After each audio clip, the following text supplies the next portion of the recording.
Si à 50 ans, tu as une Rolex Cellini, c'est sûrement que tu as réussi en horlogerie. Et oui les amis, restez avec nous, Hervé va nous raconter son histoire avec sa Rolex Cellini référence 50519 dans un nouvel épisode de Petite Montre entre amis.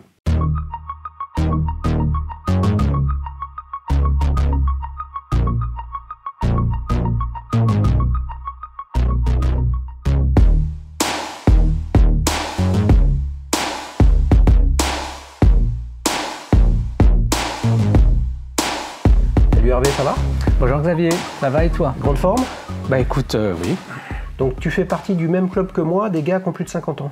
Oui, depuis peut-être un petit peu plus longtemps. Ah les amis, je vais le vous voyez, mais moi je pense qu'il a réussi en horlogerie, les amis. Il a une Rolex Cellini, cette belle inconnue que globalement personne ne connaît ni même n'a jamais vue.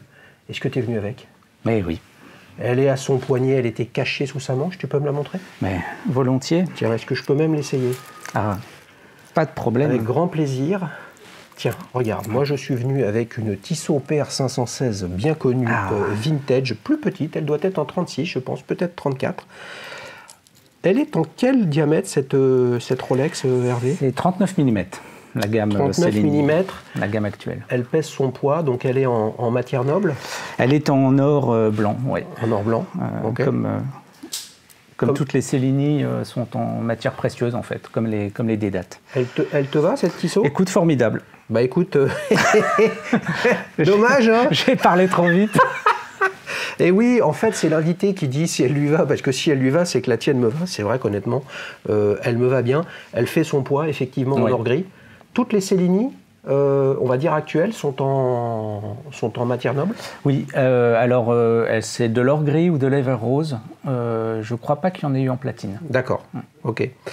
Je le disais, les amis, et pour moi, c'est un des sujets du jour. Hein, tu vas nous raconter tout ça, mais comment on achète le modèle ou la collection la moins connue, si ce n'est complètement inconnue, de la marque la plus connue? Alors en fait, moi j'y suis arrivé justement par la matière. Ouais. Donc c'était un petit peu la ruée vers l'or finalement, puisque au stade de mon expérience horlogère ou des montres que j'avais achetées, revendues, etc., j'avais envie d'avoir une montre en métal précieux. Ouais. Je n'en avais pas, j'avais que des montres en acier. Et moi j'avais lu qu'effectivement une montre en or c'est quand même spécial, j'aime beaucoup cette matière-là. Et donc je me suis mis en quête, sans trop d'espoir, parce que le niveau de prix était sans doute trop élevé par rapport aux limites que je me fixe en matière de montre. Et là, on n'était pas encore dans le périmètre de la marque. Non, on était, du tout. Combien peut coûter ou coûterait une montre en or blanc, en or gris, en or jaune? C'est ça. Ouais. Est-ce que je peux trouver une montre en métal précieux qui me plaise, en seconde main, a priori, dans les limites tarifaires que je me suis fixées? Et un jour, j'ai vu effectivement une annonce, une petite annonce pour une Rolex Cellini or blanc. Sur quel site? C'était sur Chronomania. Chronomania, des affaires. Okay. Ouais. Et qui était, non seulement elle était dans les limites tarifaires que je m'étais fixées, mais en plus la personne était ouverte sur un échange, donc ça tombait bien. Et là, effectivement, c'est là que le mot Cellini est apparu. Et comme tout le monde, Cellini, quand tu vas sur le site de Rolex, c'est pas forcément sur cette gamme-là que tu passes le plus de temps. Voire même il faut trouver. Voire même il faut trouver. Et là, je me suis dit pourquoi pas. Ouais. Voilà. Et donc là, pour le coup, je me suis documenté. J'ai beaucoup consulté sur cette gamme-là. En même temps, quand tu as une petite annonce et que tu considères que c'est une opportunité, il ne faut pas trop traîner. Donc il y a un effet quand même d'accélération. Voilà, donc je me suis beaucoup documenté. Il se trouve par ailleurs que j'aime beaucoup Rolex. Tu avais déjà des Rolex? J'avais déjà des Rolex. Tu avais déjà des Rolex, des professionnels ou des professionnels? Ce genre de choses? Non, des professionnels. Alors okay. j'en avais revendu, etc. Mais c'est vrai que je pense que j'enfonce une porte ouverte, mais Rolex, quand même une marque particulière dans le domaine de l'horlogerie. J'ai un certain attachement pour cette marque-là, pour tout un tas de considérations. Et donc c'est vrai que là, j'avais une montre en métal précieux Rolex encore une fois, dans mon horizon de prix. Ouais. Donc on va dire, attends, ça veut dire que quand tu as identifié cette petite annonce sur le coin des affaires, hein, le coin des affaires, c'est la section petites annonces du blog, ou du forum, pardon, chronomania.net, t'avais déjà décidé que c'était une Rolex en matière noble. Ça aurait pu être une des dettes en platine, par exemple. On met de côté pour l'instant les considérations de prix. Est-ce que tu as regardé d'autres marques avant de rentrer dans cet entonnoir? Oui, j'étais complètement ouvert. Hein. Je ne recherchais pas forcément une Rolex. Hein. Je recherchais une montre en or blanc. Ouais. Voilà. C'était ça le critère de recherche. Et donc, il se trouve que j'arrive sur cette annonce de Cellini. Et donc, ne connaissant pas plus que ça Cellini, j'ai cherché à en savoir plus. Voilà, avant de voir la montre. Alors, j'ai pas eu le réflexe d'aller en boutique. C'est vrai que j'aurais pu aller en boutique. Pourquoi? Parce que je fréquente pas beaucoup les boutiques des marques. J'y vais très peu. Donc, je préfère effectivement accumuler toutes les sources documentaires. Donc, j'ai beaucoup lu sur la Cellini. Et là, j'ai découvert que c'était une montre finalement très clivante. Ce qui a en plus renouvelé mon intérêt.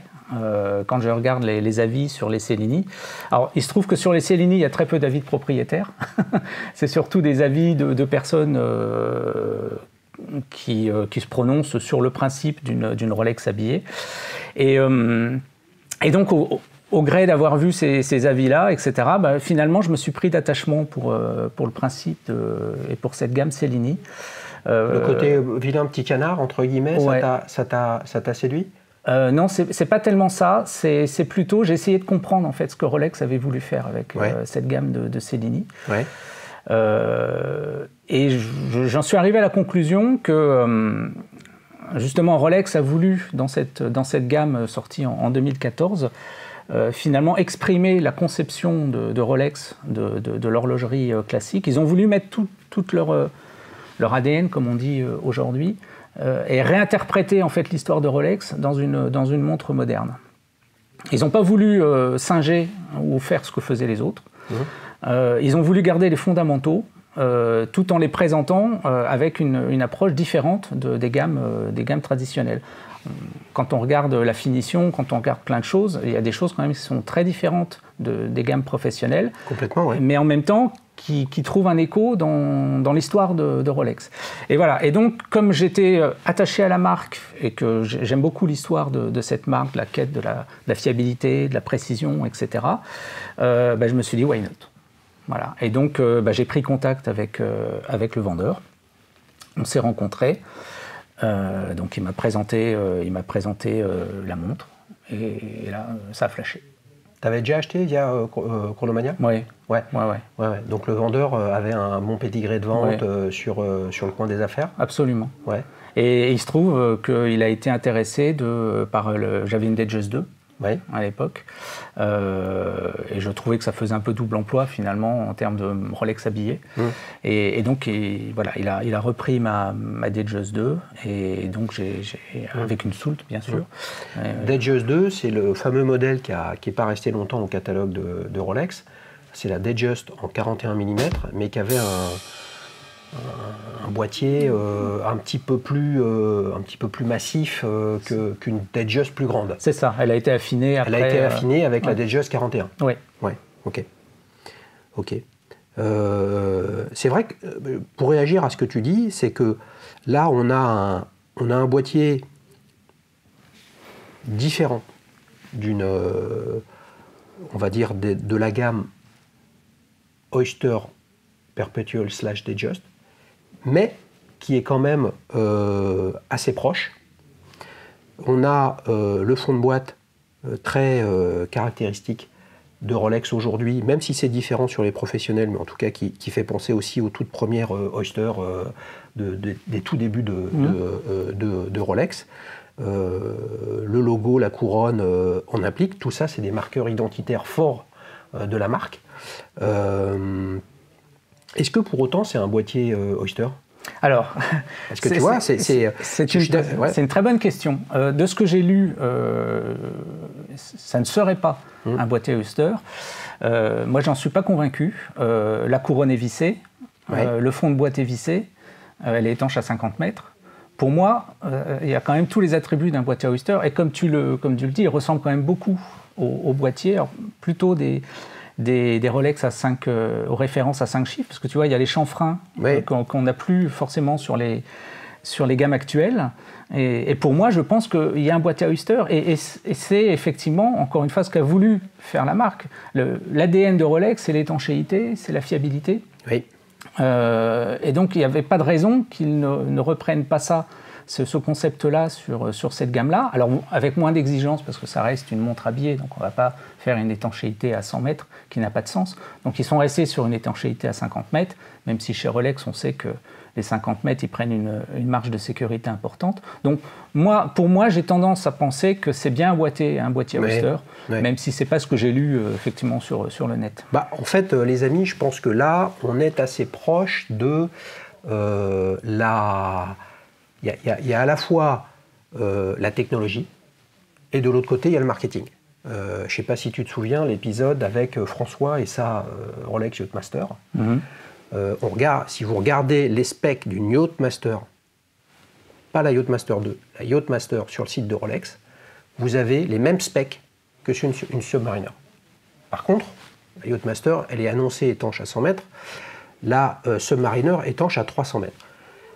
Moi, j'en sais rien, certains disent oui, mais en fait, l'épaisseur du saphir n'est pas le même, machin. Ouais. Certes, why not, mais ce n'est pas communiqué par la marque. Et je trouve que ça, c'est intéressant parce que pour l'associer à l'identité de la marque, effectivement, il y a tout un tas d'éléments qui font dire comme ça, ouais, ça va dans l'histoire historique des premières Oyster, avant qu'elles soient automatiques, de Rolex, et donc effectivement c'est une Rolex, mais s'il disait qu'il y avait un boîtier Oyster et qu'il l'annonce à 50 mètres d'étanchéité, ça tire vers le bas tout l'ADN de la marque et la réalité de la fiabilité en termes d'étanchéité des boîtiers Oyster. Donc ça, c'est les similitudes. Par contre, après, il y a vraiment des choses très différentes. Les aiguilles alpha, par exemple, là, heure-minute, peut-être que je me trompe, vous me direz les amis, tu me diras Hervé, mais c'est sur aucune autre Rolex actuelle. Par le passé, il y en a eu, de mémoire, les toutes premières Submariner de mémoire, Alpha ou Dauphine, je me souviens plus d'ailleurs, j'ai un doute. C'est vraiment sympa. Quand tu as vu cette annonce, tu as vu Rolex, truc Cellini, ok, certes, mais est-ce que tu te souviens de ton premier, ta première impression? Puisqu'on ne peut pas faire deux fois une première impression. La première impression, je dois avouer quand même que le mot Rolex a clignoté quand même. Ouais. Voilà, donc non, la première impression, encore une fois, c'était la surprise. Le fait, mais oui, au fait, pourquoi pas?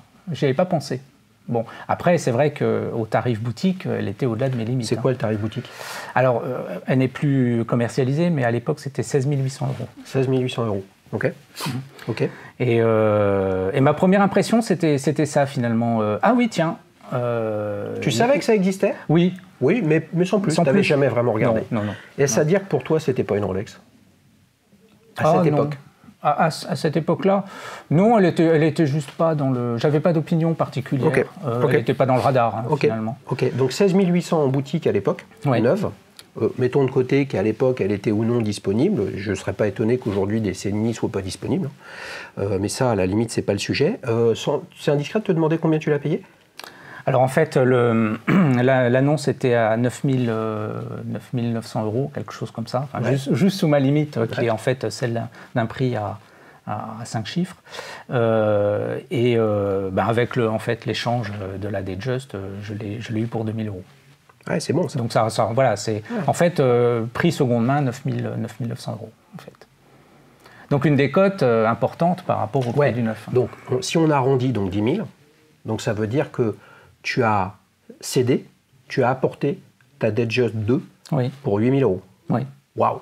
Mais une Datejust 2, au-delà du fait que ça n'existe pas, on pourrait la comparer à une Datejust 41. Oui, oui. Une Datejust 41 aujourd'hui, neuf, on est quoi à 6 000? Un truc comme ça. Non mais c'est intéressant. Ça dépend de la finition. Elle avait la couronne cannelée. Ok. Non mais la lunette cannelée, pardon. Oui. Donc ok. Donc elle est peut-être à 7 000. Bon. Tout ça pour dire en fait que donc on est sur un marché. Tu l'as acheté il y a combien de temps? C'était en décembre 2020. Décembre 2020. Donc en fait il y a un petit peu moins de 2 ans. Le marché seconde main d'une Cellini, c'est moins 40% par rapport au neuf. Oui, alors ça a tendance à monter. Ça a tendance à monter. Oui, mais ça, c'est les effets de bord classiques sur tous les marchés. Mais c'est quand même intéressant. Oui, c'est-à-dire qu'en fait, à peu de choses près, vraiment avec les très très gros doigts, les amis, vous ne m'en voudrez pas, hein, mais finalement, une Rolex Cellini en or gris, affichée à 16 008, sur le marché seconde main, vous venez avec une Datejust et ça a valeur d'échange. C'est à peu près ça. Non, mais c'est incroyable et ça montre bien la problématique de ce modèle qui est peu prisé, pas assez connu. Et quand on regarde l'histoire, globalement, c'est compliqué, quoi. Ah, c'est compliqué. Quand j'ai regardé les avis effectivement sur cette montre-là, c'est ça que j'ai trouvé finalement un peu intéressant et qui renouvelle l'intérêt. C'est qu'il y a des gens qui lui reprochent de ne pas être assez Rolex. Et d'autres, finalement, qui lui reprochent effectivement de ne pas ressembler à une Rolex. Donc on voit tout de suite l'idée qui est derrière. Et puis d'autres qui lui reprochent de ne pas être une Vacheron Constantin ou une Patek Philippe. C'est-à-dire, il y a des avis de gens qui disent bah non, une montre habillée, il doit y avoir un fond transparent avec un mouvement superbement décoré, elle doit être fine, etc. Enfin, il y a un cahier des charges de la montre habillée dont tu ne dois pas sortir. Et puis il y a effectivement d'autres personnes qui disaient bah oui mais bon pour moi la Rolex c'est la gamme professionnelle, c'est la Sub, c'est la GMT, etc. Donc celle-là n'est pas une Rolex. Donc la pauvre elle a quand même les épaules. Bah oui c'est compliqué parce que mine de rien chacun voit midi à sa porte les amis, mais somme toute le modèle qui met tout le monde d'accord, qui est la colonne vertébrale de Rolex, je parle pas de la com, du marketing, des conquêtes humaines, etc., c'est la Datejust. Et la Datejust fait partie des montres classiques. Donc en fait, soit c'est Datejust, soit c'est les pros, quoi. Et puis là, il y a Cellini qui se balade. Oui. On sait pas trop comment. Tu as un cadran qui est absolument fantastique et que j'ai eu du mal à essayer de vous présenter en le filmant. Là, j'ai plus les reflets du soleil et de l'affichage. C'est vraiment extrêmement bien travaillé. Et puis, tu as le guichet date qui est remplacé par une petite date avec un sous-cadran très originalement placé à 3 heures.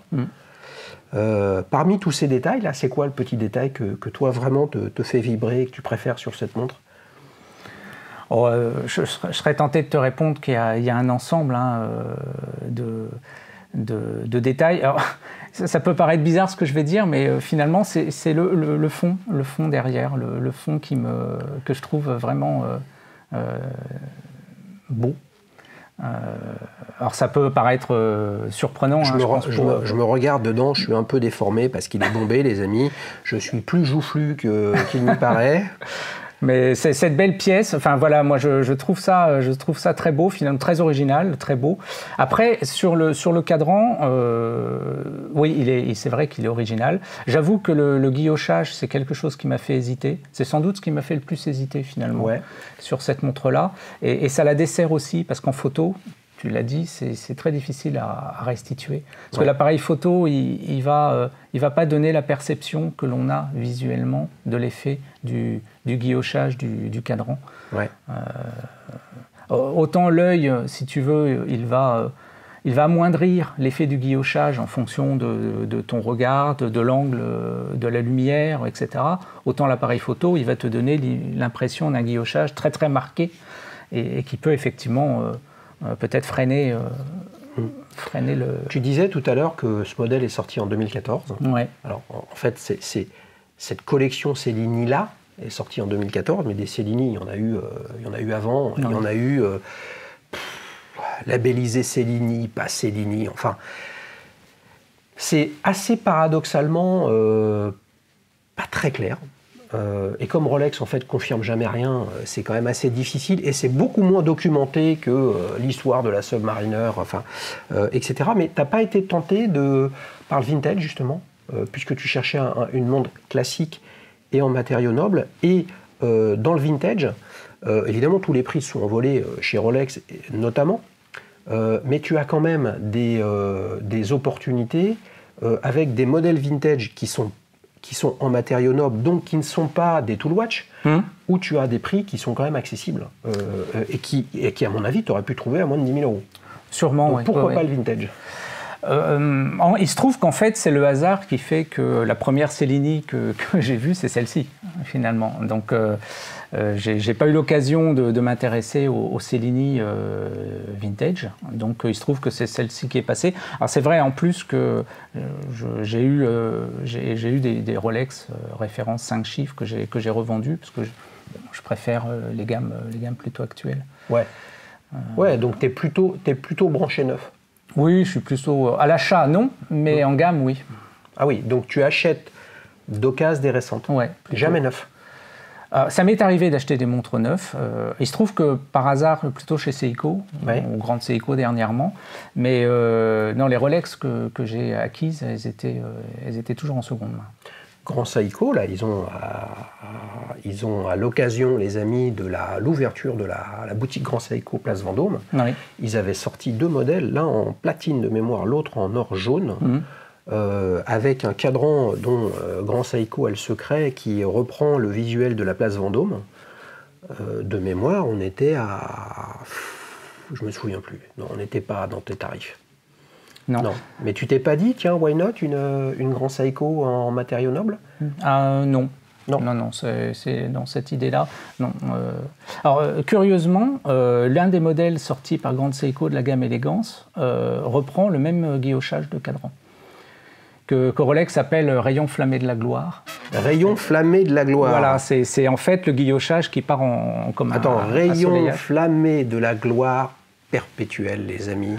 Encore un superbe slogan publicitaire où on a envie de s'endormir quand même. Je ne sais pas si vous avez vu l'année dernière, au moment de Roland Garros, les spots publicitaires de Rolex. Franchement, les amis de Rolex, on vous adore. Mais là, qu'est-ce que c'est mou. Franchement, alors qu'il y a tellement d'autres choses sur lesquelles vous pourriez nous faire rêver en étant un petit peu plus quand même dynamique, quoi. Je ne sais pas ce que tu en penses là-dessus. C'est quoi l'adjectif qui pour toi vraiment synthétise cette montre? L'adjectif qui vient peut-être le plus rapidement à l'esprit, c'est méconnu, discrète aussi pour une Rolex. J'irais peut-être même jusqu'à dire incomprise. C'est pas mal ça, je crois que je vais prendre le 3e. Il faut vraiment s'y intéresser, il faut vraiment aller au-delà des a priori. Et c'est vrai que quand on essaye d'essayer de comprendre ce que le designer, c'est Emmanuel Gate, a dessiné cette gamme-là, je pense qu'ils ont voulu effectivement réinterpréter la montre classique Rolex avec des solutions actuelles. Donc le mouvement qui est dedans, c'est un mouvement qui est dérivé des mouvements actuels, donc fiables, etc., certifié chronomètre avec le parachrome, etc., enfin toutes les technologies modernes, et ils l'ont mis dans un boîtier qui reprend finalement les caractéristiques, et c'est un vrai plaisir, pour moi en tout cas, c'est un morceau d'histoire de Rolex. Alors faut aimer la marque, bien sûr, c'est pas une montre que tu vas acheter si pour toi... Rolex, c'est une marque parmi d'autres, mais c'est un vrai plaisir de l'avoir, au-delà du fait que, c'est bien documenté, ça, le fait que ce soit Emmanuel Gate qui l'ait dessiné, cette montre? Je l'ai trouvé, ils sont assez cachotiers, quand même, chez Rolex, sur ce sujet-là. Il y a très peu de choses sur le site de Rolex. Ça, mais ça c'est sûr. De mémoire, Emmanuel Gate, je peux me tromper, les amis, c'est lui qui a dessiné la Royal Oak Offshore. Oui. C'est ça. Et c'est le fils de Jean-Claude Gate, un contemporain de Gérald Genta, les amis, qui a dessiné de superbes choses et qui est moins connu parmi les designers. C'est malheureux parce que Gérald Genta capte toute la lumière alors que Jean-Claude Gate, il a fait des choses somptueuses. toute première Baume et Mercier Riviera, par exemple. Grande réussite. Je partage ce que tu dis sur cette notion d'incomprise parce que moi je pense, les amis, un truc simple. Grosso modo, c'est une montre qui vaut 10 000 balles, qui valait 10 000 balles à l'époque. Quand vous avez 10 000 euros, et il y a, n'oublions pas, des millions, des milliards, très peu de gens qui peuvent s'offrir ça, donc il faut toujours le garder en tête. Quand on a 10 000 euros à mettre dans une montre et que on ne veut se poser aucune question, on veut acheter une belle montre, une bonne montre, une montre fiable, une montre reconnaissable, une montre avec laquelle on peut se la péter, une montre qui ne perdra pas de valeur, une montre patrimoniale, où il n'y a que des superlatifs. Si on veut se poser une question, comme quand on veut prendre un café, on prend un espresso, et ben on achète une Rolex. Par contre, acheter une Rolex Cellini à 10 000 euros, là, il faut mettre une énergie, une réflexion, avoir un recul, prendre du temps. Et c'est ça la passion des montres, les amis. C'est pour ça que je me régale avec ce que tu dis, parce qu'on a un amateur de montres collectionneur qui a des Rolex, qui en a eu, qui en a changé. Eh bien, aller sur ce modèle-là, ça demande beaucoup plus d'énergie, de passion, de réflexion, d'abnégation, de sacrifice, que simplement se dire « j'ai 10 000 à mettre ». Mettons de côté les dispos, avec 10 000 balles, on s'achète une GMT Master 2 et puis tout le monde vous dit elle est magnifique, elle est trucs, elle est machin. Mais qu'est-ce que vous y avez mis dans votre décision? Pas grand-chose. Voilà. Tu partages ça? Oui, effectivement, toute prétention mise à part, mais effectivement, oui, c'était pas un achat spontané, c'est sûr. Il a fallu que, effectivement, je creuse un petit peu et puis que je m'interroge effectivement sur pourquoi cette gamme Cellini et qu'est-ce qu'elle veut dire. Mais effectivement, une fois qu'on adhère, après, on peut ne pas adhérer à l'esthétique. Hein. Après, c'est des jugements de valeur. Bien sûr.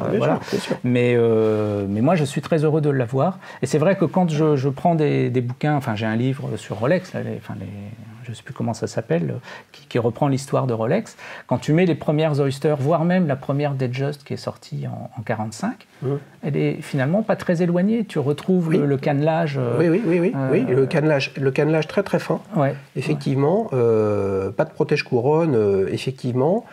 Est-ce qu'il n'y a pas sur ces premières Datejust en 1945 justement un cadran avec des stries comme ça? Je me trompe ou... J'en ai pas vu. Peut-être que ça existe. J'ai un petit doute. Et puis il y a des petits clins d'œil que j'aime bien. Par exemple, le mouvement qui est là pour la fonction date est issu du mouvement de la GMT. C'est-à-dire que tu n'as pas de date rapide. Par contre, au premier cran de la couronne, tu fais sauter l'aiguille des heures. Donc c'est pas un mouvement date classique du 28-24. Et c'est très pratique pour changer de fuseau horaire, par exemple. Je suis d'accord. Et puis quand on regarde le fond de boîte, je vais le qualifier de légèrement bombé. Là, si on creuse dans la vraie Rolex, celle qui n'est pas passée sur la chaîne, la vraie, et là les amis, je compte sur vous, c'est quoi? C'est les bubble back. C'est les premières Oyster. Calibre mécanique, il n'y a pas de perpétuel, patin couffin, etc. Il n'y a pas de nom, il n'y a pas de marque. Voilà, on les appelle bubble back. Alors souvent elles sont en 32, donc c'est trop petit. Souvent avec des anses soudées. Franchement, c'est superbe. Et il y a un dos très très bombé, etc. Puisque à l'époque, c'était comme ça qu'était fait l'étanchéité. Donc c'est vrai que cette montre-là, si on la regarde, il y a plein de choses qui la ramènent à Rolex. Mais si on ne sait pas, on ne peut pas le savoir. Et donc pour arriver à se dire c'est intéressant, il faut mettre un petit peu de soi. Et si on ne met rien d'autre que les sous-sous dans le TPE, forcément, on n'arrive jamais à ce type de produit, quoi. Non. Et puis quand tu la compares à la gamme professionnelle, tu constates qu'en termes de complexité de la finition, on est quand même sur autre chose. Quand tu regardes les index, ils sont facettés.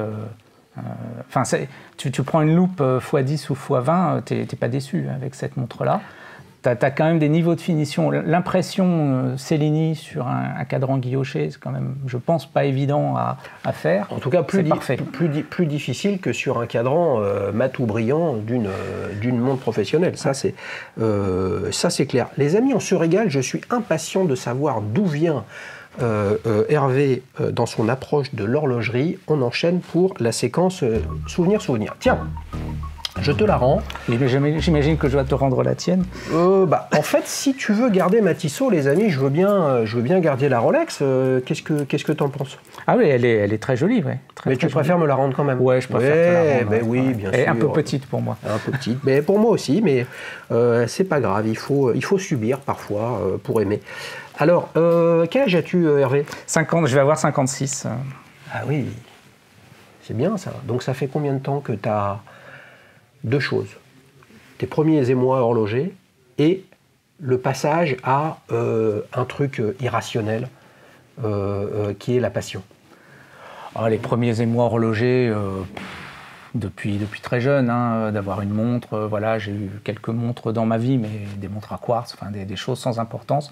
La bascule, c'est il y a 12 ans en fait, c'est en 2010, ouais. Où là c'est devenu... Attends, oui, 2010, oui, 2010, oui, non, mais j'allais dire, non, c'était il y a 22 ans. Non, mais je suis peut-être plus vieux que lui en fait. Hein. Donc en 2010, ouais. En 2010, ouais, j'ai basculé dans quelque chose, voilà, j'ai changé de niveau. Pour plein de raisons. Hein, si tu devais résumer le pourquoi. Le pourquoi, j'ai évolué dans l'informatique depuis ma jeunesse. Et donc j'ai eu beaucoup d'ordinateurs, d'ordinateurs de poche à l'époque. Enfin, j'ai été entouré d'objets, mais d'objets qui viennent du bout du monde, industriels, etc. Et à un moment... Et éphémères. J'ai ressenti le besoin d'avoir des objets manufacturés. Quelque chose, il y a un peu plus d'humain. Quelque chose qui ne sorte pas d'usine en millions d'exemplaires, etc. Voilà, en plus, j'étais à une étape de ma vie où je pouvais effectivement envisager peut-être un peu moins de raison dans mes choix et mes passions. Et voilà, donc j'ai commencé effectivement à m'intéresser aux montres. Voilà, on dit souvent que la montre, finalement, c'est l'objet de luxe qu'on peut porter sur soi, qui peut nous accompagner dans notre vie, etc. C'est des objets, encore une fois, qui sont manufacturés, où il y a beaucoup d'humains. Et puis c'est des objets mécaniques. Voilà, c'est pas que du silicium. Voilà, donc je suis un passionné d'Apple. J'ai jamais acheté d'Apple Watch, par exemple. Je préfère porter une montre mécanique. Et donc cette bascule-là, elle est arrivée il y a 12 ans. Et puis... Ça aurait pu être les chaussures, ça aurait pu être les bagnoles, ça aurait pu être les stylos. Qu'est-ce qui fait que ça a été la montre? Le fait que j'aime bien la mécanique. En fait, on dit souvent les objets ont une âme. Alors, évidemment, on se comprend. Moi, je le pense. Dans un objet, il y a l'âme de tous ceux qui ont contribué à ce qu'il existe. Les gens qui l'ont conçu, les gens qui l'ont fabriqué, avec plus ou moins de soin, etc. Et il se trouve que les montres, un peu comme les voitures d'ailleurs, à un moment, il y a beaucoup d'ingénieurs, de designers qui se sont penchés sur la conception. Et après, il y a des horlogers qui l'ont fabriqué avec beaucoup de soin, beaucoup de temps, etc. Et pour moi, la montre, elle synthétise un petit peu ça. Voilà. Ok. Après. Et tu as démarré avec quoi en 2010 alors? J'ai démarré chez Seiko, en fait. Donc j'ai acheté ma première belle montre, entre guillemets, c'était une Sportura kinétique, je me souviens. Ouais. Et après ma première... Donc tu étais hybride encore? Ouais, j'étais hybride. Donc kinétique avec une masse oscillante qui remonte à un accu. C'est ça. Donc tu étais à la frontière. Je suis à la frontière, mais ça doit être mon passé silicium qui fait que je suis encore resté hybride dans mon premier vrai achat, qui était une Seiko Spring Drive. Et en fait, j'avais hésité à l'époque entre une Planète Océan d'Omega et une Ananta Phase de Lune Spring Drive. Et j'ai choisi la Spring Drive, sans doute mon goût de l'originalité, mon Ananta. Alors je l'ai revendue parce qu'elle était vraiment très très très très massive, mais je l'ai possédée avec beaucoup de plaisir. Donc deux Seiko, deux hybrides. Ouais. Même si la Spring Drive est beaucoup moins hybride que la kinétique. Et puis après, je suis rentré dans une phase d'achat de différents modèles. Je suis passé par la phase un peu compulsive des amateurs qui achètent un petit peu à droite et à gauche. Donc tu as beaucoup revendu aussi? J'ai beaucoup revendu. Ouais. J'ai beaucoup revendu. Et ta première Rolex? Ma première Rolex, c'était une 14060, une Sub. Donc la fameuse Submariner, les amis. La fameuse Pas la Submariner no date, parce que ça n'existe pas. C'est la Submariner. Ouais. Et je me souviens d'avoir ressenti une émotion particulière, effectivement, quand j'ai eu cette première Rolex. Non, Bah alors, qu'est-ce qui t'a pris? Ben, je l'ai remplacé par une 114 060. Ah, et celle-là, tu l'as encore? Et celle-là, je l'ai encore. Ah ouais. Qu'est-ce qui... ouais, ça montre, ça illustre ce que tu disais tout à l'heure, à savoir que tu achètes d'occasion, mais tu préfères les modèles récents. Oui. Et ça, c'est quelque chose que tu remarques sur d'autres sujets. Tu parlais d'Apple tout à l'heure, donc quand il y a un nouveau MacBook Pro qui sort, tu le regardes avec intérêt parce que c'est la dernière génération. Donc il y a un peu une logique, alors que la montre est un produit intemporel, tu y vois quand même l'intérêt d'avoir la dernière génération. C'est lié à ça ou c'est plus une affaire de look? Non, alors, curieusement, j'ai pas forcément ce réflexe-là, puisque j'ai un MacBook Pro, mais qui date de 2012. C'est le premier Retina sorti. Ah, les amis, oui. Qui fonctionne toujours. Qui fonctionne toujours, donc je ne le change pas. Disque dur SSD dessus. Oui. Et je l'ai acheté parce que c'était le dernier modèle conçu sous l'ère de Steve Jobs, et il y avait une rupture par rapport au modèle précédent. Mais je l'ai toujours, et il fonctionne bien, et je ne ressens pas le besoin de le changer. Non, sur la Submariner, j'avais envie de passer au Chromalight, j'avais envie c'était peut-être plus fonctionnel sur ce plan-là. Sachant qu'elle est quand même très très différente, puisque depuis la 114 060, il y a la 124 060 qui est, bon, certes affichée en 41, donc théoriquement plus grande d'1 millimètre, mais avec des cornes affinées qui reviennent plutôt vers la 14060, il y a une grosse différence quand même entre les deux. T'as l'impression qu'elle a doublé de volume. Tu voulais une plus grosse montre? Non, pas spécialement. Tu voulais faire de la muscu? Non. Alors, j'ai pas eu les deux en main. J'avais revendu la 14060 avant d'acheter la 114 Tu l'as revendue il y a combien de temps? Oh, il y a quelques temps. Mais tu sais, je l'ai revendue à 4000 balles. Je l'ai revendu à une époque où on ne faisait pas de culbute. Et alors, attention, j'ai revendu une GMT Master 2 à l'époque. Alors, je l'ai revendu au prix où je l'avais acheté. Donc, lunettes noires, lunettes Pepsi, lunettes comment? Alors, elle avait la lunette noire et elle avait un insert Pepsi de seconde main par Rolex, en fait. Ouais. Et je l'ai revendu d'ailleurs à la personne. Un insert Pepsi de seconde main par Rolex? Ouais, je sais plus. Ça existe, ça? Oui, il y avait des aftermarket, voilà, je cherchais le mot. Et je l'ai revendu d'ailleurs à la personne à qui je l'avais acheté, au même prix, puisque quand même, à l'époque, ça montait. Mais c'est vrai que rétrospectivement, dans une logique financière, j'aurais mieux fait de la garder. Et les amis, il peut être fan d'informatique et de montres. Par contre, pour le placement, il faut revoir. Mais c'est ça qui est intéressant, c'est qu'on voit bien que tu achètes des montres depuis 2010. Finalement, pas depuis si longtemps que ça. Non. Mais tu les achètes par passion. Les amis, si c'était pour le placement, il n'aurait pas acheté de Rolex Cellini.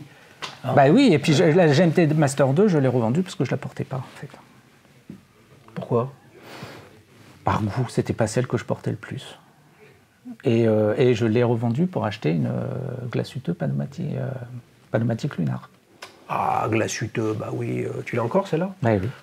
Je sens qu'il va revenir un jour dans l'émission, les amis. On se régale avec Hervé et on va voir s'il touche sa bille. C'est parti pour le célèbre quiz. Alors, Hervé, je t'ai préparé 3 questions. Est-ce que tu confirmes que sur le côté, tu vois la casquette?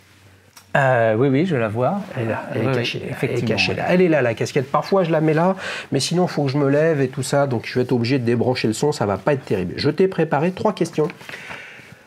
Les amis, c'est pas simple les questions sur Cellini parce que c'est un petit peu aussi l'histoire de cette gamme, c'est-à-dire que y en a pas, on les appelle pas Cellini, elles s'appellent Cellini, elles se ressemblent pas les unes avec les autres, c'est quand même un sacré foutoir assez surprenant quand même pour une machine de guerre, d'organisation. Et je ne serais pas étonné qu'il y ait des changements prochainement sur la Cellini. On en parlera tout à l'heure. Alors, est-ce que tu es prêt ? Aussi près que je peux l'être. Alors là, je sens que ça va être cadeau pour toi. 2014 marque l'année du lancement de la gamme et de la collection Cellini actuelle. On en a parlé. Cherchez les trois, oh là là, je vais y arriver les amis. Cherchez l'erreur parmi ces 3 modèles lancés cette année-là. Donc en 2014, ils ont lancé plusieurs modèles. Je t'en cite 3.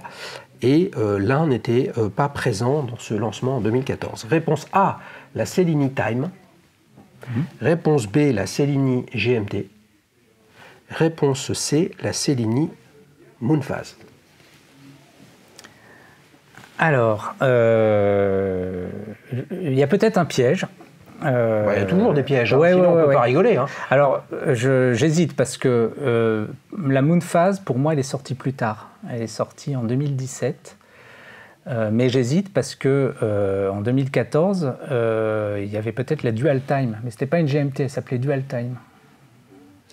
Alors, tu as vu déjà que j'ai pas mis la tienne, j'ai pas mis la Cellini date. Hein. Oui, donc, la time, c'est sûr, elle est sortie, c'est la 3 aiguilles. Chercher l'erreur. Ouais. Ah oui, c'est peut-être pas une GMT, c'est une Dual Time. Oui, bon, c'est pareil tout ça. Ouais. A, Cellini Time, B, Cellini GMT, C, Cellini Moonphase. Je vais rester sur ma première impression, je vais dire réponse C, puisqu'il me semble qu'elle est sortie plus tard, la Moonphase. Quelle année elle est sortie, la Moonphase alors ? Je crois que c'est 2017. Oui, il est super bon, les amis, ça mérite au moins 1,5 point. Ça, effectivement, la Moonphase est sortie en 2017.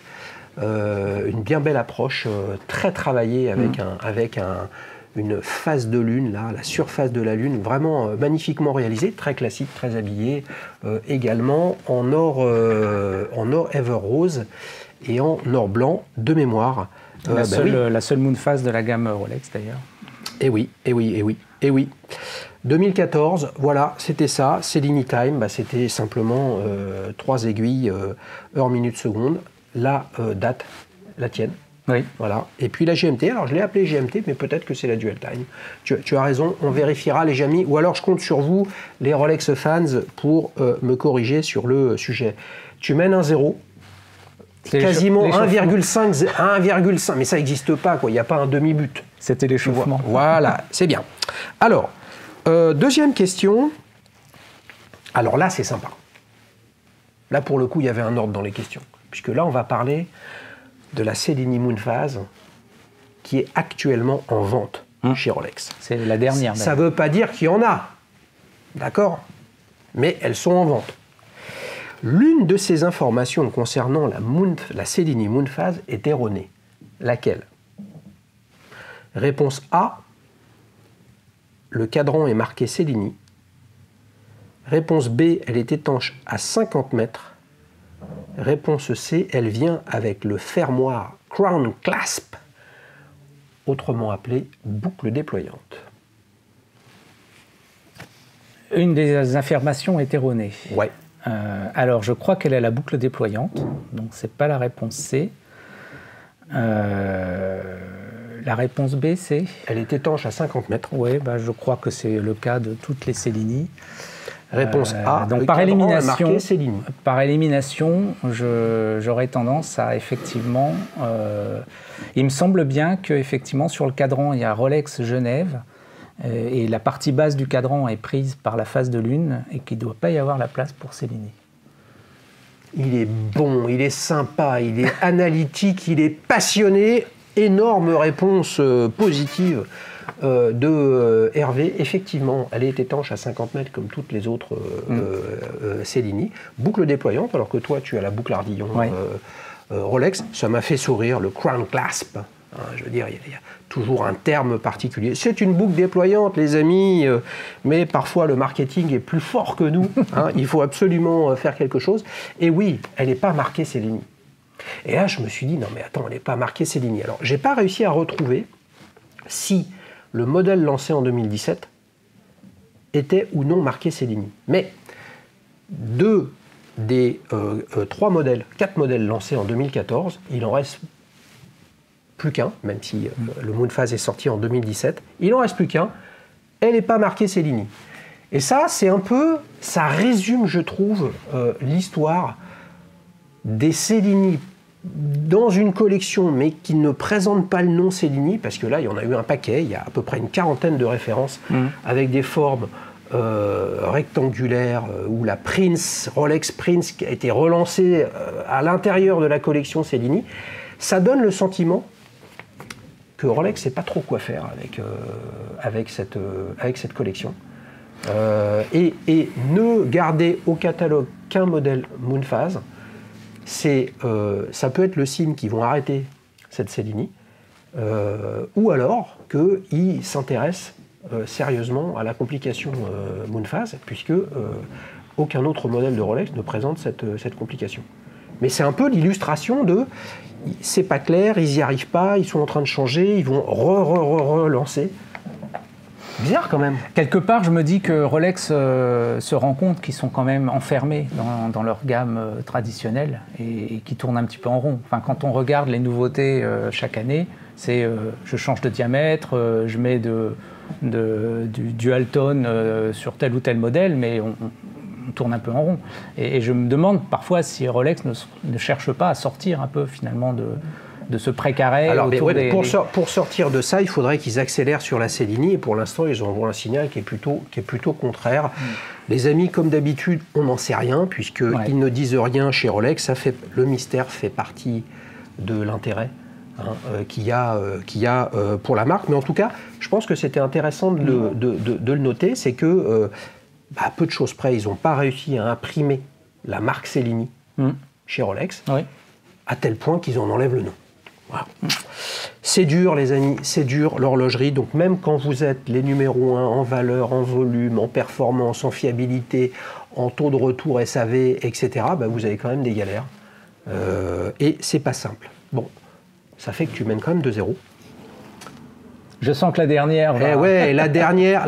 Alors la dernière, elle est intéressante parce que même moi, je suis pas sûr de la réponse.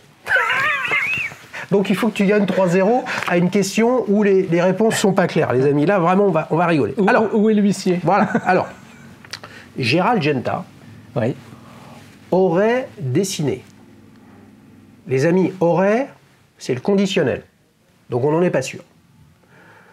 Je suis intimement convaincu qu'on n'en est pas sûr, ce qui ne veut pas dire que ce n'est pas vrai. Gérald Genta aurait dessiné une Rolex asymétrique intégrée dans la collection Cellini. Laquelle? Réponse A, la Rolex King Midas. Réponse B, la Rolex Cellini Danaos.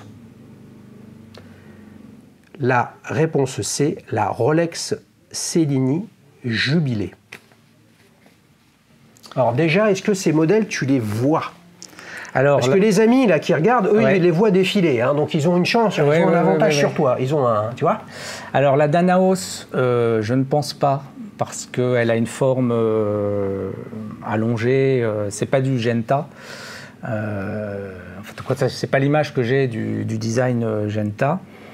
Alors la Cellini Jubilé, ou comment tu l'as appelée là? Cellini Jubilé. Cellini Jubilé, je la vois pas du tout. Elle est magnifique. Ouais, mais je l'ai pas je l'ai pas à l'écran.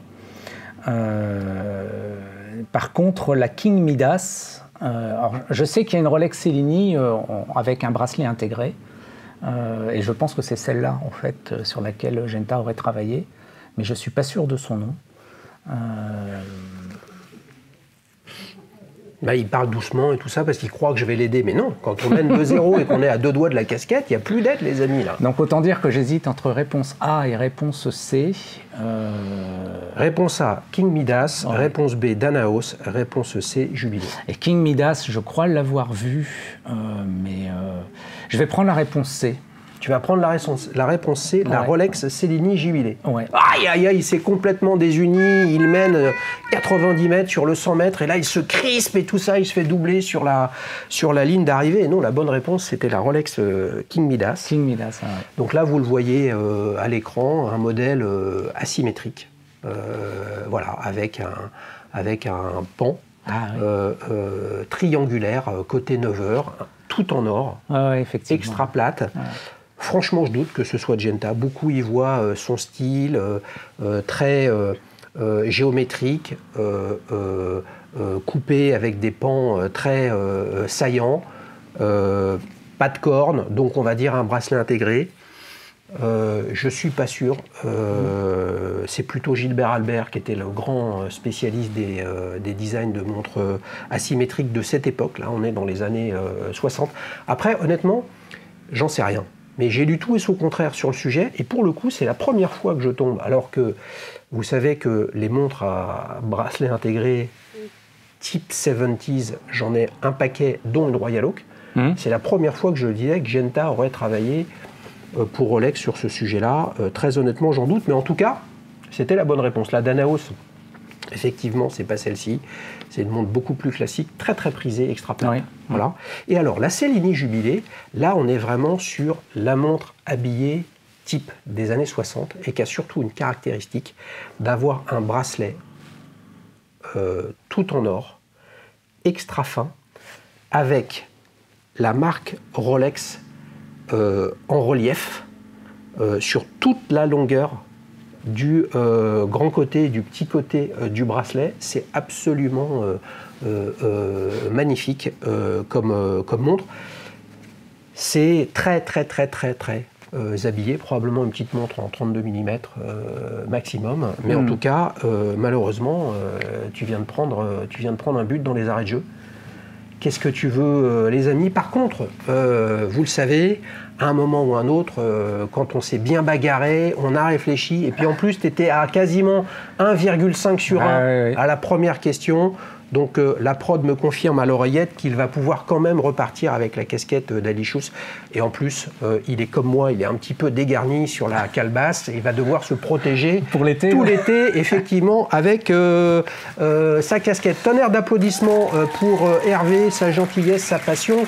Et rendez compte, son sacrifice. Il a choisi une Rolex Cellini complètement inconnue. Moi, je te dis bravo. Bravo, rien que pour ça, les amis. On enchaîne pour la séquence suivante. C'est laquelle? C'est la séquence surprise. Alors, mon cher Hervé, je suis venu avec une photo d'une montre d'une marque française à te faire découvrir. Bien. Juste une photo. Voilà, c'est le concept de la séquence surprise. On sait ce que tu as comme montre, et là, je voudrais échanger avec toi sur ce que tu en penses. Je te présente la marque française de Mulhouse, les amis, à la frontière suisse, juste en face de Bâle, côté français. La Apose numéro 3, limitée à 100 exemplaires, et qui a comme caractéristique extrêmement intéressante. Elle ne sera disponible, elle est en précommande, elle est disponible à partir de octobre 2022, selon les informations communiquées par la marque. C'est une montre en acier de 40 mm de diamètre, étanche à 100 mètres. C'est 50 de plus que ta Rolex Cellini, ce qui est déjà beau. Et qui a, au-delà de son design dont on va parler, comme caractéristique qu'elle est intégralement made in France. Et la marque fait quelque chose d'intéressant sur son site, c'est qu'elle liste tous ses partenaires fournisseurs pour qui a fait quoi, qui a fabriqué le boîtier, qui a poli le boîtier, qui a fabriqué les aiguilles, qui a fabriqué le cadran, qui a fabriqué le bracelet.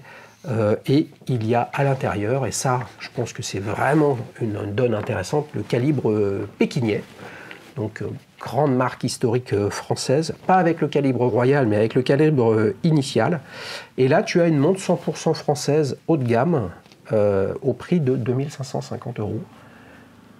Précommandable maintenant et livrable en octobre 2022. Vous le savez les amis, je n'ai pas de relation avec la marque, ils ne m'ont rien demandé, je ne les connais pas, je les salue. Didier Fink et Ludovic Zoussa qui se sont rencontrés chez Swatch et qui ont monté ça en 2020 avec d'autres modèles numéro 3 mais qui étaient équipés de calibre Soprod, et là celle-ci en 100 exemplaires avec un calibre pékinais. Qu'est-ce que tu en penses?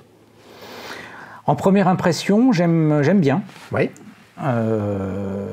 Ils ont réussi à faire un design qui est original. Voilà, bon, forcément, quand on fait une montre, on arrive toujours à trouver des inspirations ou des éléments qu'on peut trouver dans d'autres. Enfin, il n'y a pas 36 000 façons non plus de concevoir un design de montre.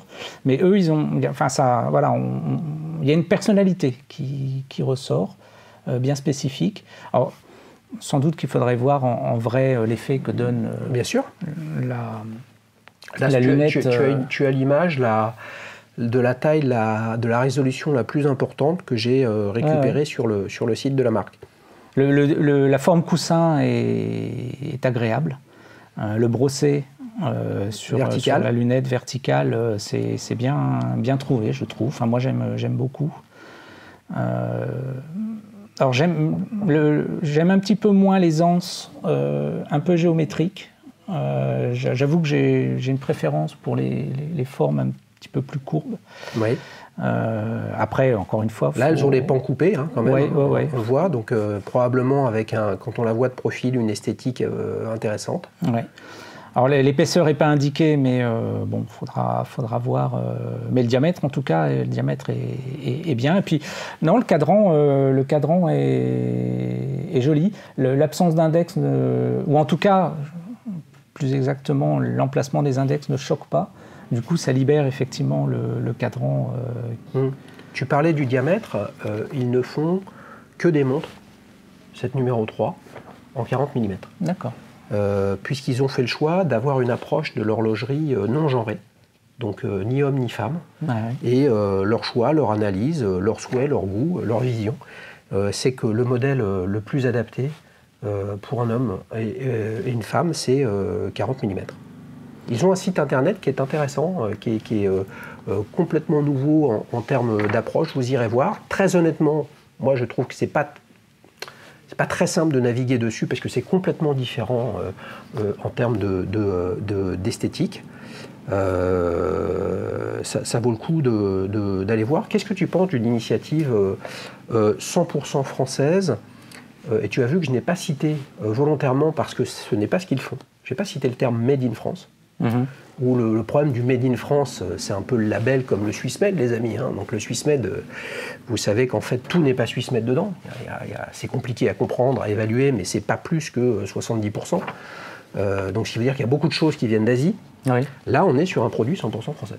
Typiquement, le cuir du bracelet que tu vois là, qui est un atto, provient de chutes de cuir de la marque Longchamp. Et qui se source dans une tannerie en France. D'accord.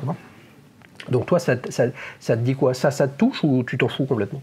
Non, ça me touche. Ouais. Non, ça me touche. À ma grande honte, je n'ai pas eu de montre française. J'avais à un moment hésité sur une Pékinier en calibre royal, mais elle était un peu grande. Enfin voilà, donc j'ai pas sauté le pas. Mais non, ça me touche. Hein. Je pense qu'on a les capacités et on a le savoir-faire. Et il faut juste qu'on trouve le bon moyen de le valoriser. Mais non, ça peut être. Qu'est-ce que tu penses de ces index là? Je ne sais pas si tu as remarqué, mais ils sont en relief. Ils sont en relief. Hein, ils sont en volume. C'est très très 70s comme approche des index. Moi, je trouve ça plutôt pas mal et réussi. Et c'est quand même un modèle très très très épuré, quoi. Oui, mais bon, j'aime bien les modèles épurés. Pour moi, je trouve que le luxe, c'est aussi une sorte de discrétion, de retenue. Donc moi, ça me va bien, sauf s'il y a une fonctionnalité qui rend nécessaire effectivement de complexifier, mais comme ça me va bien. Alors les index, c'est une idée originale. Faut voir là pour le coup, faut voir ce que ça donne en relief. Oui, comme toute montre. Mais l'idée est sympa. Ouais. J'aime beaucoup les logos. La forme des aiguilles me plaît bien. Il faut voir derrière la lisibilité, mais c'est plutôt. Je trouve que c'est plutôt sympa. Parmi tout ce qu'on voit sortir en Kickstarter ou des choses comme ça, celle-là, elle se distingue. Dieu sait que c'est difficile pour une jeune marque d'émerger sur le marché. C'est pas simple. Appose, ça n'a aucune notoriété par rapport à Rolex, tu vois, celle que tu as. Donc c'est compliqué de se faire une place au soleil, surtout. Et c'est pour ça que je m'étais dit que c'était idéal, parce que toi, tu venais avec une Rolex Cellini, donc une dress watch.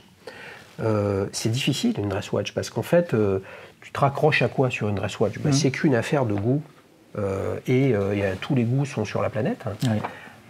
Alors que quand tu viens sur une montre de plongée, de fait, tu peux raconter ton histoire de plongeur, ta vision, ton truc, ton machin. Un chrono, tu le rattaches à la vitesse, tu vois, donc ça peut être la vitesse dans plein de domaines. Donc de fait, on a tout de suite des images. Là, le sujet, c'est ça te plaît, ça te plaît pas, quoi. Et c'est clair qu'avec une montre comme ça, en plus limité à 100 exemplaires, bah, tu envoies ce qui compte, c'est le message qui est là pour toi. Parce que la probabilité que quelqu'un autour de toi connaisse est proche de 0,0 puissance 500 000%. Tu vois, tellement la marque est peu connue à l'heure actuelle et qu'on est sur une série limitée. Donc il n'y a pas d'élément de reconnaissance. C'est vraiment qu'une affaire de design. Si tu devais retenir une seule chose sur cette montre, tu as tout de suite embrayé sur le côté différent, original en fait, où on n'arrive pas vraiment, ce qui est une bonne chose, à l'associer à une tendance ou à une logique horlogère. Voilà. S'il y a un truc que tu retiens là, sur ce design, ce serait quoi? Qu'il exprime une vraie personnalité. Ouais. Ce qui n'est pas toujours le cas. Hein. Encore une fois, moi, je ne voudrais pas être designer mais de montre, parce que ça doit être compliqué quand même de trouver effectivement des designs qui sortent des classiques. Mais celui-là, je trouve qu'effectivement, encore une fois, on retrouve des éléments qu'on a pu voir ailleurs, mais voilà, il y a vraiment, elle dégage vraiment une personnalité intéressante. Ouais. Et elle peut susciter effectivement une émotion pour son propriétaire. C'est pour ça, les amis, que j'ai créé le programme Start-Upper, parce que là, on le voit bien, marque pas connue, donc de fait, modèle pas connu, et Dresswatch. Donc en gros, la seule façon pour une jeune marque de réussir à vendre son projet, en fait, c'est d'expliquer pourquoi. Pourquoi les index comme ça, pourquoi des artisans en France, pourquoi une montre non genrée, pourquoi que en 40 et ainsi de suite. Sinon, la probabilité de réussite, elle est faible. Parce que la force d'une marque comme Rolex, où tu es venu avec ta Cellini, c'est justement qu'aujourd'hui, heureusement ou malheureusement, tout ça c'est la même pièce, c'est pas la même face, ils n'ont pas besoin. Ils ont presque plus besoin d'en rajouter, puisque tout le monde commande ce qu'ils font. Et puis, ils ont 100 ans d'histoire derrière eux, comme la plupart des marques suisses. Quand tu arrives là, en fait, le plus dur, c'est de savoir ce que Didier et Ludovic, qui ont été rejoints par Romain Thirier, je voulais le dire, un horloger talentueux, qu'est-ce qu'ils ont dans le sac et quel est le message qu'ils veulent avoir avec cette montre sur le pourquoi. On a compris ton pourquoi à toi sur ta Rolex Cellini. Oui. Pour une marque et un modèle inconnu, il faut comprendre le pourquoi des fondateurs et des designers de ce produit. Si tu dois, puisque c'est le principe de cette séquence surprise, si tu dois dire et donc voter pour cette montre entre j'adore, j'aime, bof, au secours. Alors, ce serait j'aime. J'aime ? J'aime, ouais. J'aime plus proche de le j'adore, ou j'aime plein milieu du j'aime, voire proche du bof. Plein milieu du j'aime, parce que le déplacement du curseur se fera avec la pièce sous les yeux. Ok. Les amis, vous pouvez vous aussi réagir à ça. On a découvert des visuels pendant toute cette séquence, et puis vous allez dans l'onglet communauté de la chaîne pour pouvoir également vous exprimer sur ce modèle. Entre j'adore, j'aime, bof, pas terrible. Et évidemment, l'idée, c'est quand même de dire pourquoi. Sinon, c'est trop facile de dire j'aime, j'aime pas, etc. Puisque on est entre passionnés, les amis, et justement, l'idée, c'est que chacun partage le pourquoi. Sinon, franchement, c'est jamais qu'une montre qui sert à rien, comme toutes les autres. Mais ça, nous, on sait que ça nous nourrit en termes de passion et d'émotion. On enchaîne pour la dernière séquence, ta prochaine montre. Là, je sens que normalement, on va pouvoir se régaler, parce qu'avec tout ce dont tu nous as parlé, entre Seiko, Grand Seiko, Rolex, est-ce que tu as Clash Shooter, Panomatique, Moonphase, c'est ça ? Lunar. Alors, t'es assagi, t'es assouvi, tu vas vers dans quelle trajectoire ? Alors, il n'y aura a priori pas de prochaine montre pendant longtemps, parce que je vais avoir d'autres projets, mais en fait, j'ai craqué en début d'année. donc la mais prochaine t'as craqué montre... en début d'année avant d'enclencher tes autres projets. Ouais, donc ça veut dire qu'en fait, tu vas continuer à craquer, quoi. Non. En loose day, là, sur un petit coin de table. Non, parce que j'ai la chance de pouvoir vivre ma passion, mais j'ai quand même, j'ai quand même des limites. Donc non, là, je vais, par la force des choses, mais pour la bonne cause, je vais avoir une épreuve, un passage assez long de sobriété. Ouais. Par contre, effectivement, j'ai eu un craquage. J'ai eu un craquage en début d'année, mais un vrai craquage. Et t'as craqué sur quoi, alors ? Et pour le coup, je l'ai acheté neuve, celle-là. Ouais. Une grande Seiko Omi Watari. Grande Seiko Omi Watari. Omi Watari. C'est rare que Grande Seiko donne des noms. Ouais. Parce que souvent, c'est les utilisateurs qui nomment les montres. Mais là, il se trouve que celle-ci... Ça veut dire quoi, Omi Watari ? Omi Watari, c'est la traduction du passage des dieux.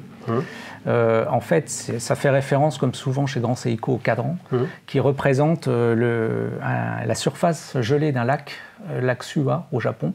Et il y a un phénomène de température qui fait que certaines années, la glace se fend sur le lac et ça dessine un passage qui traverse le lac, et donc le passage des dieux. Et donc c'est ce que Grande Seiko a voulu représenter sur le cadran. Dis-moi si je me trompe, Suwa, c'est l'un des sites historiques de Grand Seiko, de King Seiko, ça, non ? Il me semble que c'est un lac qui est à côté, effectivement. Qu'est-ce qu'il y a comme... parce que Grand Seiko fait du Spring Drive, du manuel et du quartz. T'as quoi comme calibre là-dedans ? Alors, c'est un calibre Spring Drive manuel. Ouais. En fait, c'est un calibre qui est sorti il n'y a pas si longtemps que ça. Il est sorti de mémoire... Attends, Spring Drive manuel ? Non, c'est un Spring Drive. Donc, tu as donc le système Spring Drive avec un ralentisseur, accélérateur, etc. C'est ça. Électronique, ouais. avec de l'énergie électrique. Et par ailleurs, tu as un balancier spirale. Oui. Ok. Oui. Donc mais le Spring Drive. Mais en quoi il est manuel alors ? Il n'est pas remontage automatique. Il est à remontage manuel. Ah, ok. Voilà. Et en fait... tu vois, je n'avais pas tilté ça. D'accord, c'est pour ça que je marquais ma surprise. En fait, les tout premiers Spring Drive étaient à remontage manuel. Après, ils ont embrayé très vite sur des mouvements automatiques. Et là, à l'occasion donc, de l'anniversaire du Spring Drive, et de mémoire, c'était en 2019, ils ont ressorti un mouvement Spring Drive manuel, avec une version un peu plus décorée qui est chez Credor, qui est utilisée chez Credor. Et la version, alors c'est le 6R31 de mémoire, non le 9R31, enfin je ne sais plus, équipe donc la gamme élégance de Grande Seiko, qui du coup a un boîtier assez différent des gammes Grande Seiko classiques, beaucoup plus fin. Oui. Avec un fond transparent, comme d'habitude chez Grande Seiko. Et comment t'en es arrivé à... Qu'est-ce qui fait que t'as craqué ? T'es allé à la boutique ? Alors là, pour le coup, je suis allé à la boutique, effectivement. Et grave erreur. Si tu voulais pas craquer, il ne faut pas y aller. Oui. Ah oui. En même temps, ils sont là pour ça. Et non, en fait, comme je le disais tout à l'heure, la première belle montre que j'ai achetée, c'était une Ananta Spring Drive, que j'ai revendue parce qu'elle était finalement assez peu polyvalente. Mais je m'étais toujours dit, je retrouverai un Spring Drive.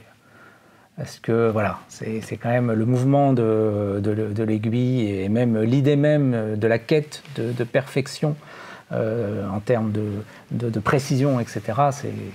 Mais t'es allé à la boutique Grand Seiko pour la voir, ou tu étais juste dans le coin, tu t'es dit tiens je vais rentrer, et là tu dis aïe, ça y est, je suis en train de me faire ranger le portefeuille. C'est bien pour ça que je vais pas finalement, je vais très peu en boutique. Ouais, donc tu es allé, tu l'as découvert, et ça a pris combien de temps d'y aller, de l'acheter ? Oh, ça n'a pas pris très très longtemps. Hein. Je suis allé la voir une fois. Ça a tourné dans ma tête. En plus, j'avais en projet de faire un voyage au Japon que j'ai pas pu faire pour plein de raisons. Bon, quelque part, je me suis dit, puisque je ne peux pas aller au Japon, je vais faire en sorte que le meilleur du Japon vienne à moi. Et voilà, donc j'ai craqué. Sans trop hésiter. Là, pour le coup, pourtant, j'ai tendance à réfléchir avant d'acheter. Enfin, voilà, on en a parlé. Et là, je ne sais pas pourquoi, mais voilà, je suis tombé vraiment sous le charme de cette pièce-là. Et pourtant, elle est intégrée dans une logique tarifaire de grandes Seiko qui se repositionne quand même vers le haut. Bien sûr. Mais bon, voilà. Ouais. En tout cas, tu es une illustration de ce à quoi je crois profondément, c'est que quand on a goûté du Seiko, un jour ou l'autre, on arrive chez Grand Seiko. Et c'est en ce sens où je crois que la stratégie de Grand Seiko, elle est de Seiko au sens large, avec ces trois marques, même si parfois... bon, Credor, les amis, quand est-ce qu'une Credor va venir sur la chaîne?